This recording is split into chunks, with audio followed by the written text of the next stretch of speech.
नमस्ते। जय शिवाय।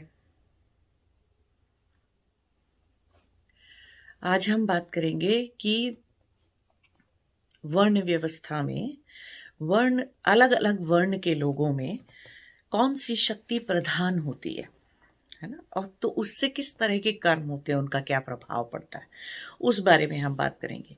तो यहाँ पर हम बात कर रहे हैं, जब हम वर्ण की बात करते हैं तो हम जाति की या कास्ट सिस्टम जो अभी अभी हमारे आजकल के समाज में चलता है, उसकी बात नहीं कर रहे हैं। तो हम इन अदर वर्ड्स हम ऐसे नहीं, इसकी बात नहीं कर रहे हैं कि कोई जन्म से ब्राह्मण है कि जन्म से क्षत्रिय है, ऐसा कुछ नहीं है। गुणों से, गुणों पे के आधार पे, सत्व रजस और तमस के गुणों के आधार पर जो वर्ण होता है मनुष्य का, किसी भी मनुष्य का, हम उसकी बात कर रहे हैं, उस वर्ण की हम बात कर रहे हैं। ठीक है। तो जब हम ब्राह्मण, क्षत्रिय, वैश्य या शूद्र बोल रहे हैं यहाँ पर मैं इस वीडियो के अंदर, तो उसका मतलब वो आजकल के जन्म के ब्राह्मण, जन्म के क्षत्रिय और जन्म से कास्ट से या जाति से क्षत्रिय या जाति से ब्राह्मण या जाति से कास्ट से वैश्य या शूद्र, उनकी बात में नहीं कर रहे हैं। ठीक है। और अगर आपने पीछे पुराने 3 वीडियो जो हमने वर्ण के ऊपर, मैंने वर्ण के ऊपर बनाए हैं, अगर वो आपने नहीं देखे हैं तो आप उनको देख लीजिए पहले, तो आपको ये वाला वीडियो समझने में आसानी होगी। और ऐसा नहीं है कि योग दर्शन खत्म हो गया है, योग दर्शन के वीडियो आगे चलते रहेंगे, बन चुके हैं सारे। बट लेकिन मैं योग दर्शन के वीडियोस में थोड़ा थोड़ा सा गैप बीच में इसलिए देकर दूसरे वीडियोस इसलिए भी डालती हूँ कि एक तो लोगों के प्रश्न बहुत आ जाते हैं, और दूसरी बात यह है कि योग दर्शन का एक वीडियो आपको जीवन में उतारने में, समझने में और जीवन के अंदर उसको इम्प्लीमेंट करने में, उसको ज्ञान की तरह धारण करने में अपने अंदर, उसमें बहुत समय लगता है, बहुत वक्त लगता है। तो वो हर हफ्ते, हर फ्राइडे, एक फ्राइडे मैंने आपको वीडियो दिया और अगले फ्राइडे आपने उसको पूरा अपने जीवन में धारण कर डाला, ऐसे कम ही लोग होंगे। तो इसीलिए बीच बीच में जो ऐसे सीरियस वीडियोस हैं जिससे कि आपको अपने ऊपर काम करना है, तो वो वाले वीडियोस में थोड़ा थोड़ा सा गैप दे देती हूँ मैं, जिससे कि आपको समझ में आता रहे कि अच्छा हाँ ये इम्प्लीमेंट हो गया। तो अभी हम जो ये वर्ण की बात कर रहे हैं, उसमें समझने वाली बात यह है कि किस वर्ण में कौन सी शक्ति प्रधान है। तो अभी हम शूद्र वर्ण से स्टार्ट करेंगे। तो शूद्र वर्ण क्या होता है, मैंने पीछे भी जो आपने पहले 3 वीडियोस मैंने बनाए उसमें मैंने समझाया ना आपको कि शूद्र वर्ण जो है वो तमस उनके अंदर अधिकता है, तमस की, और रजस है उनके अंदर। ठीक है। तो रजस का मतलब हो गया कि वो क्या कर्म करेंगे, क्या एक्टिविटी करेंगे, वो तमस प्रधान होंगी एक्टिविटीज और सारी चीजें। तो वो मैं और मेरा बहुत ज्यादा करेंगे। इन अदर वर्ड्स हम बोल सकते हैं कि उनके अंदर राग, द्वेष, अभिनिवेश, ये 3 चित्त के अंदर ये वृत्तियां बहुत ज्यादा प्रबल होंगी और बहुत ज्यादा हावी होंगी। और मैंने ये भी समझाया था कि आपको किसी ने पनिशमेंट के तौर पर ये सत्व रजस तमस जो है कि अच्छा तुम 10 ग्राम तमस ले लो और 20 ग्राम रजस ले लो, ऐसा बांटा नहीं है आपको। ठीक है। ये गुण आपके अपने हैं और इनकी शुद्धि या इनकी अशुद्धि आपके कर्मों पे निर्भर करती है कि आप कैसे कर्म करते हैं। तो ये तत्व, ये चीजें आपके अंदर शुद्ध हो जाती हैं या अशुद्ध हो जाती हैं। जैसे आप अपनी हेल्थ मेंटेन करते हैं, है ना, अगर आप सारा टाइम जंक फूड खाते रहेंगे तो आपके स्वास्थ्य का क्या होगा। तो ऐसा तो नहीं कि किसी ने आपको ऊपर से कह के भेजा था कि तुम नीचे जाओ और बीमार रहो और स्वस्थ मत रहो। तो लेकिन आपका स्वास्थ्य, अपना स्वास्थ्य बिगाड़ना या अपना स्वास्थ्य सही सही रखना बहुत हद तक आपके हाथ में है, 100% आपके हाथ में है। तो ऐसे ही और ये आपके सत्व रजस तमस के गुण है कि आपके हाथ में है वो। तो शूद्र वर्ण के लोग क्या हो गए, जिनके अंदर राग, द्वेष, अभिनिवेश बहुत ज्यादा होंगे, बहुत गहरे होंगे, और जिनके अंदर तमस की अधिकता होगी, और जितना भी रजस होगा वो तमस ड्रिवन होगा। तो ऐसे लोगों के अंदर देह शक्ति प्रधान होती है, या ये कहना चाहिए कि उनकी लाइफ का एक्सप्रेशन फिजिकल बॉडी से आता है, ऐसे भी कह सकते हैं। और दूसरे शब्दों में समझना है तो ऐसे भी कह सकते हैं कि उनकी चेतना देहग्रस्त होती है, चेतना देह में बहुत ज्यादा रहती है ना। वो जितना जागने का समय होता है किसी का, जितने टाइम हम जागे हुए रहते, सोते नहीं, उतने टाइम वो उनकी जो अवस्था है, जागने की जो अवस्था है, वेकफुल आवर्स जितने हैं उनके, उतने टाइम पर उनकी वो सारी चेतना जो है देह शक्ति प्रधान होती है। ठीक, तो ऐसा व्यक्ति कैसे चीजों में जाएगा, किस तरह के कर्म करेगा? ऐसा व्यक्ति खेल कूद कर सकता है, बहुत अच्छा शारीरिक श्रम कर सकता है, बहुत ज्यादा, है ना? ऐसा व्यक्ति जब किसी की सेवा करने जाएगा, तो अब आप देखिए कि कितने लोगों को प्रभावित करेगा। देह से सेवा कर रहे हो आप किसी के, एक बार में किसी एक आदमी की हाथ पैर दबा दोगे आप, या एक आध बार में 20 25 50 लोगों का भोजन बना दोगे आप, अकेले बना रहे हो अगर, तो है ना? आप 100 लोगों का भोजन बना लोगे अधिक से अधिक, इससे ज्यादा क्या? तो आप जो भी, जब भी देह प्रधान है चेतना शक्ति, तो उसका प्रभाव लोगों पर कम ही लोगों पर पड़ता है। ठीक है, अब दूसरे लोगों पर आ जाते हैं, दूसरे वर्ण पर आ जाते हैं। वो है आपका वैश्य वर्ण के लोग। वैश्य वर्ण में भी तमस भी है अधिक और रजस भी है अधिक। रजस की कमी नहीं है उनके पास। ठीक है, और वो जो उनकी चेतना है, वो उसको हम क्या कहते हैं कि वो मनस्पटल, मनस प्रधान चेतना है उनकी, या कहना चाहिए कि मनोमय कोश प्रधान चेतना है उनकी, है ना? तो उनका ज्यादातर दिमाग में, बुद्धि में, दिमाग बुद्धि चलाते रहते हैं वो अपनी। अब बुद्धि अगर शुद्ध नहीं है तो बुद्धि मिश्रित कर्म से वो मिश्रित कर्म करेंगे, लेकिन अगर उनका दिमाग जैसा भी है उनका, अच्छे कर्म करेंगे अगर, तो भी क्योंकि बुद्धि का काम कर रहे हैं, बुद्धि से काम कर ले रहे हैं, बुद्धि के से ज्यादा वो रहते हैं, कर्म प्रधान कर्मों की प्रधानता रहती है, तो बहुत सारे लोगों को इम्पैक्ट कर सकते हैं, है ना? अगर अच्छी बुद्धि से कोई काम कर दिया तो बहुत सारे लोगों के जीवन को प्रभावित कर सकते हैं। और अगर खराब कर्म कर रहे हैं और मैं और मेरा कर रहे हैं और राग द्वेष अभिनिवेश वश कर्म कर रहे हैं, तो थोड़े ही लोगों को प्रभावित करेंगे, कम ही लोगों को प्रभावित करेंगे, है ना? तो इस तरह से उनकी भी चेतना की मनोमय कोश से जो चलते रहते हैं, मनस्पटल से चलते रहते हैं, उनके अंदर फिर ये वैश्य और शूद्र वाले लोगों के अंदर राग द्वेष अभिनिवेश और अस्मिताओं की बहुत अधिकता रहती है। तो वो लोग यम नियम का पालन कभी करते हैं, कभी नहीं करते, कुछ बात में झूठ बोलते हैं, कभी हिंसा भी कर लेते हैं, कभी अपने प्रति हिंसा कर लेते हैं, कुछ नहीं तो ऐसे सत्य भी धारण नहीं करते, तो यम नियम के उनके आचरण इतने पूरे नहीं होते।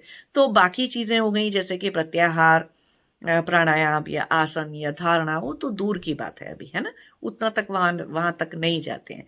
और ऐसे फिर जो लोग होते हैं, इस दो वर्ण के जो लोग हो जाते हैं, और उनके अंदर ये जो वृत्तियों की प्रधानता हो जाती है, या उनकी चेतना का हर वक्त जिस जगह पे स्थित होना हो जाता है, तो उसकी वजह से क्या है कि फिर हम उनको अध्यात्म के मार्ग पर नहीं चला सकते, है ना? तो उनको फिर कैसे, उनकी चेतना की शुद्धि कैसे करेंगे, उनके अंदर सत्व सत्व कैसे जगाएंगे, उनके अंदर रजस तमस को कम नीचे कैसे लाएंगे? तो उनको बोलते हैं कि आप सेवा करिए, आप दान करिए, आप धार्मिक कार्य करिए, उसमें मदद करिए, सहायता करिए, आप भक्ति करिए, है ना? ऐसी चीजें करने के लिए लोगों को बहुत ज्यादा बोल दिया जाता है।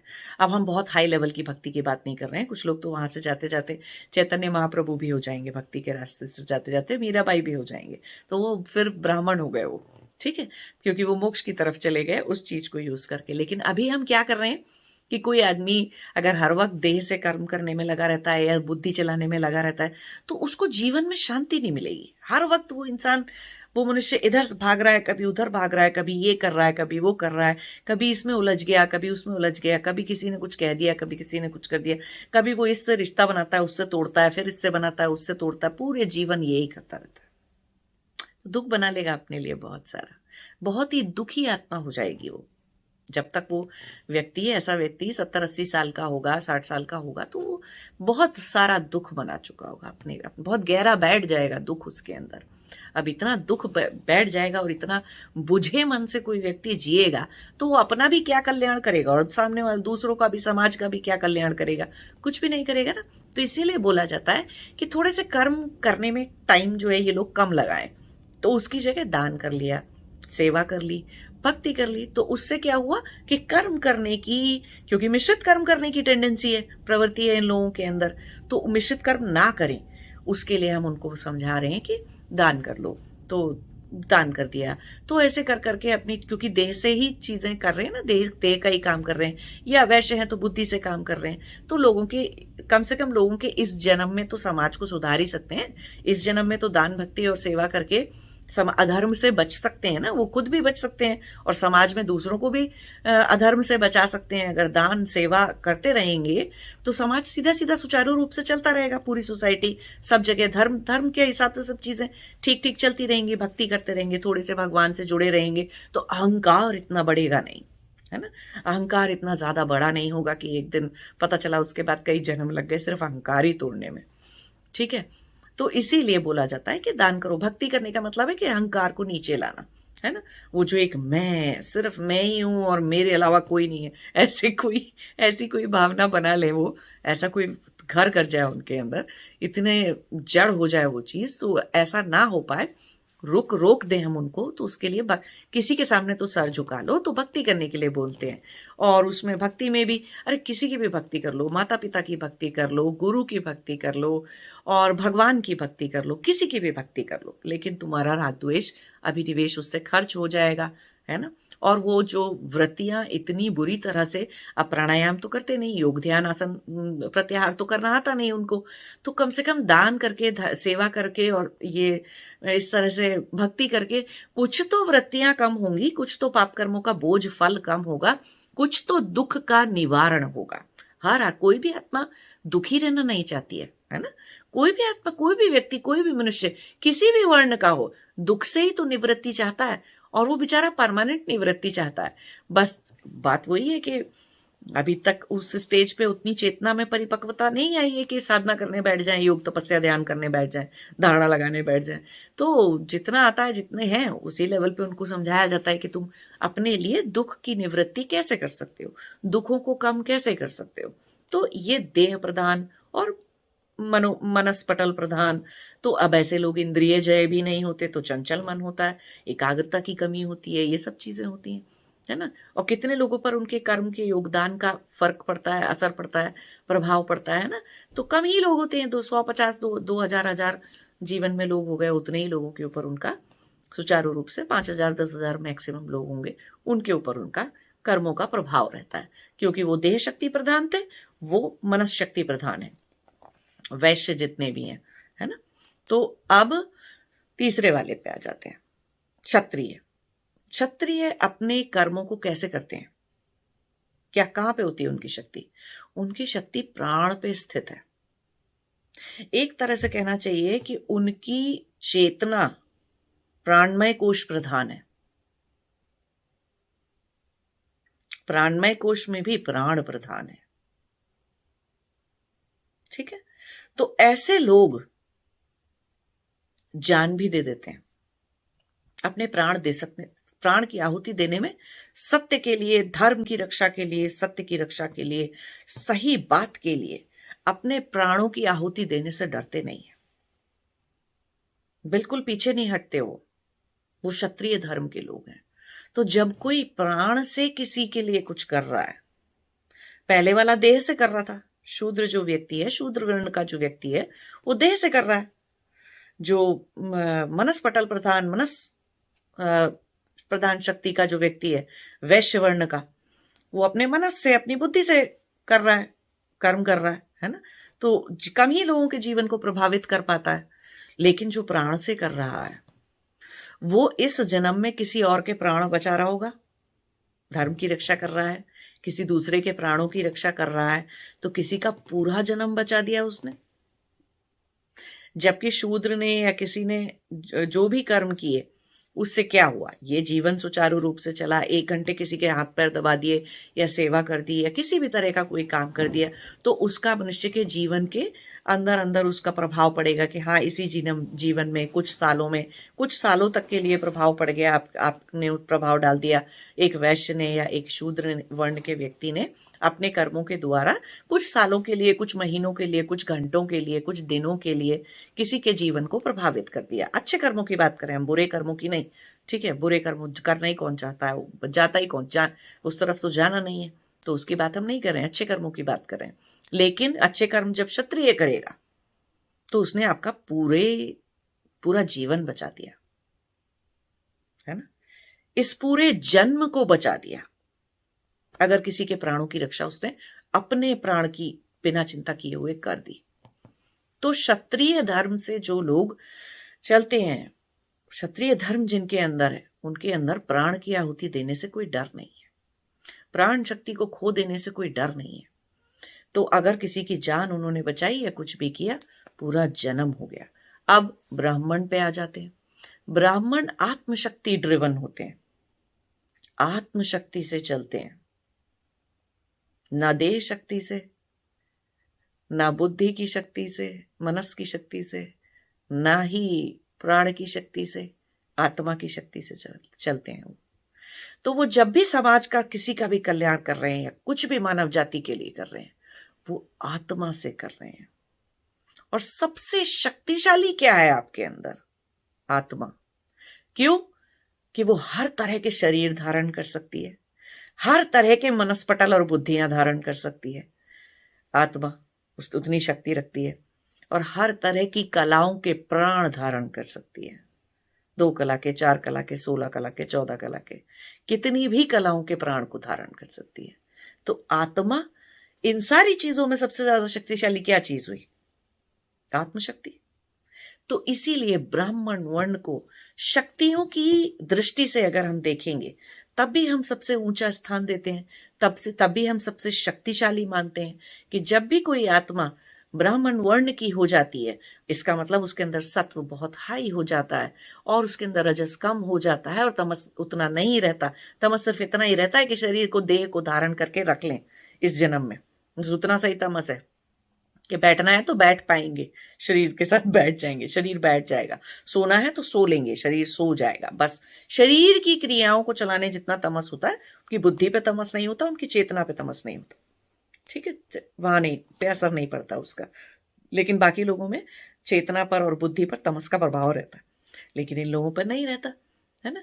तो अब आप देखिए कि वो आत्मशक्ति प्रधान है ब्राह्मण, इसीलिए वो पूरे, जब वो देते हैं किसी को कुछ, आत्मा की शक्ति से देगा, तो जो सबसे शक्तिशाली है वो सबसे ज्यादा दे जाता है ना, पूरी मानव जाति को दे जाता है। और सिर्फ एक जन्म के लिए नहीं दे जाता, मनुष्य जाति के कई जन्मों के लिए दे जाता है। मेरे गुरु ने, लहरी महाशय गुरु ने मेरे, जब मुझे दीक्षा दी, पिछले जन्म के अंदर क्रिया योग की दीक्षा दी, तो मेरा ये जन्म भी तो उन्होंने टेक केयर किया। ये जन्म मेरा प्राप्ति जन्म हो गया। इस जन्म में मैंने समाधि को प्राप्त किया, इस जन्म में मैंने मोक्ष को प्राप्त किया। तो जब उन्होंने मुझे दिया, दीक्षा दी, तो मेरे पिछले जन्म का ही ध्यान थोड़ी रखा, इस जन्म का भी तो ध्यान रखा। इस जन्म में भी तो कितने सारे लोग हैं जो अपने पुराने गुरुओं को समाधि के समय पर देख लेते हैं, है ना, या किसी भगवान को या किसी को देख लेते हैं, तो उनका एक ही जन्म थोड़ी तर जाता है, कई जन्म तर जाते हैं उनके। कितने सारे लोग हैं जो अपने पिछले गुरु को जान जाते हैं, पहचान जाते हैं। इस जन्म में भी पता लग जाता है उनको कि मेरे पिछले जन्म के गुरु कौन थे, है ना, समाधि के द्वारा पता लग जाता है उनको। तो फिर अब वो गुरु देखो, वो ब्राह्मण वर्ण के लोग होते हैं जो कि किसी को आत्मा से दे जाते हैं, तो उसका संस्कार चित्त पे कितना गहरा पड़ता है कि कई जन्मों तक चलता रहता है, मिटता नहीं है। अभी मैं इस जन्म में भी कोई ड्रामा करती रहूं और कोई खेलती रहूं और संसार में उलझती रहूं, तो मैं अपने आप को मोक्ष देने से और समाधि लगाने से रोक सकती थी, है ना, फिर और 1 आध 2 4 और जन्म लग जाते। लेकिन मेरे गुरु ने जो चित्त में संस्कार बनाया था, क्लिष्ट अक्लिष्ट संस्कार जो डाला था, दीक्षा का, क्रिया की दीक्षा का, क्रिया साधना की दीक्षा का जो संस्कार उन्होंने डाला था, वो संस्कार जिंदा है ना। एक जन्म बदल गए मेरे, लेकिन वो संस्कार मेरे अंदर अब भी है ना। तो देखिए कि गुरु जो होते हैं या ब्राह्मण होते हैं, ब्राह्मण में से भी जो गुरु ब्राह्मण हो जाते हैं, वो तो दूसरों के अंदर, दूसरों के कई जन्मों तक का, मानव जाति के कई जन्मों की टेक केयर करके चले जाते हैं, है ना, कई जन्मों का हिसाब किताब निपटा देते हैं उनके। तो आत्मशक्ति से दूसरे के अंदर क्या किया जा सकता है, देख रहे हो आप, उसे कई जन्मों तक उसके अंदर जो चीज डाली जाती है वो कई जन्मों तक रह जाती है। कितनी ही बार बार बार बार बार रीबर्थ होने से, और मतलब अलग अलग जन्म लेते रहने से भी वो चित्त में से वो संस्कार, अक्लिष्ट संस्कार जो वो डालते हैं, वो हटता नहीं है। देह की कोई सेवा करेगा तो इस जन्म में देह जाएगी, तो वो सेवा खत्म, देह खत्म, सेवा खत्म। बुद्धि से अगर कुछ किसी ने कुछ आपको सिखाया तो इस जन्म में जो सीखा था आपने, हो सकता है इस जन्म में आप टैक्स अकाउंटेंट हो, इस जन्म में आप डॉक्टर हो, इस जन्म में आप कोई भी प्रोफेशन या कोई भी चीज, शिक्षा दीक्षा या कोई भी चीज की ट्रेडिंग करते हो, कोई भी बिजनेस करते हो। कौन सा वो मरने के बाद आत्मा में वो ज्ञान जाता है? नहीं जाता है। क्षत्रिय ने आपकी प्राण की रक्षा की तो आप इस जन्म को, इस जीवन को जी पाए, तो वो और भी बड़ा प्रभाव है। तो शक्ति जैसे जैसे जैसे जैसे बढ़ती जाती है, ज्यादा पावरफुल होती जाती है, ज्यादा पावरफुल जो शक्ति है सबसे, उसका लोगों के जीवन पर प्रभाव उतना ही गहरा होता है। लोगों के सिर्फ जीवन नहीं, प्राणों पर प्रभाव उतना गहरा होता है। और सिर्फ प्राणों पर नहीं, लोगों के कई जन्मों तक उस आत्मा के ऊपर प्रभाव रहता है। तो उस दृष्टि से अगर हम देखते हैं तो जो इस तरह के लोग हैं, ब्राह्मण वर्ण के जो लोग हैं, वो आत्मशक्ति प्रधान होते हैं। तो मनुष्य के जीवन में मनुष्य का सबसे बड़ा लक्ष्य क्या है? आत्मबोध क्यों है? मोक्ष क्यों है? मोक्ष सिर्फ इस बात का के लिए नहीं होता। मोक्ष वैसे तो एक बहुत पर्सनल सी बात है ना? मुझे मोक्ष मिला तो ये मेरे और भगवान के बीच की बात है या मेरी आत्मा की बात है। अभी मैं गलतफहमी हो जाए किसी को कि उसको मोक्ष हो गया और उसे हुआ ना हो, तो बेचारा कितना बड़ा दुख का कारण बनेगा उसके अंदर। लेकिन अगर सच में किसी को मोक्ष हो जाए तो वो उसके लिए कितने सुख, कितने शांति का कारण है, कितने शांति की चीज है, और शब्दों में ना समझाई जा सकने वाली जीवन की स्थिति है वो, है ना? जीवन मुक्त होकर जीना। तो वो जो जीवन की अवस्था है वो बड़ी पर्सनल सी बात है ना? लेकिन दूसरों को उससे क्या फायदा है? दूसरों को इससे ये फायदा होता है कि आत्मज्ञानी के पास, आत्मबोधि के पास, इनलाइटेंड व्यक्ति के पास, सेल्फ रियलाइज्ड व्यक्ति के पास अपने कोई दुख नहीं होते। तभी वो पूरी मानव जाति के दुखों का निवारण कर सकता है, पूरे मानव जाति के दुखों को दूर करने की क्षमता रखता है। पूरे मानव जाति अपने दुख दूर कर पाए, उस चीज के लिए ज्ञान और उपदेश और तपस्याएं और साधनाएं और तंत्र मंत्र यंत्र योग ध्यान धारणा सब तरह की विधियां सिखाता है वो, या सिखाती है। ठीक है? तो देखिए कि आत्मशक्ति से क्या किया जा सकता है। तो ठीक है कि मोक्ष अपने पर्सनल सी बात है, समाधि मुझे लगी, उससे सामने वाले कोई, कई बार लोग कहते हैं इनको समाधि लगी, इनको मोक्ष मोक्ष मिला, हमारा क्या फायदा? अरे यही फायदा है। आप अगर दुखी हैं और अपने किसी दोस्त को या किसी रिश्तेदार को अपना दुख सुना रहे हैं, 4 बार सुनेगा, वो 5वीं बार भाग जाएगा। वो बोलेगा चुप रहो, मेरे अपने कम दुख है क्या? मैं तो खुद ही इतना दुखी हूँ, मेरे जीवन में भी इतनी परेशानियां है, तुम आके अपनी परेशानी मुझे सुनाते रहो, मैं क्यों सुनूं तुम्हारी परेशानी, है ना? क्योंकि मेरे तो खुद ही इतनी जीवन में कठिनाइयां हैं, तकलीफें हैं।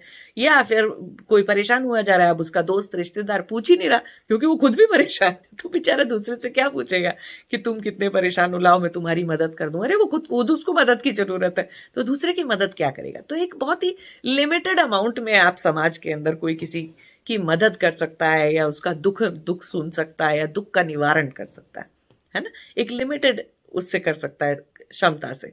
लेकिन जो मोक्ष प्राप्त हो गया जिसको, वो बहुत गहराई से किसी के भी दुख का निवारण कर सकता है, और उसको खुद को कोई दुख है नहीं, उसका खुद का अपना कोई कलेश है नहीं, कोई उसके अंदर क्लिष्ट वृत्तियां है नहीं, उसके अंदर एक शांति है, उसके अंदर एक परमानंद है, उसके अंदर एक प्रेम है, और वो पूरी मानव जाति के लिए है।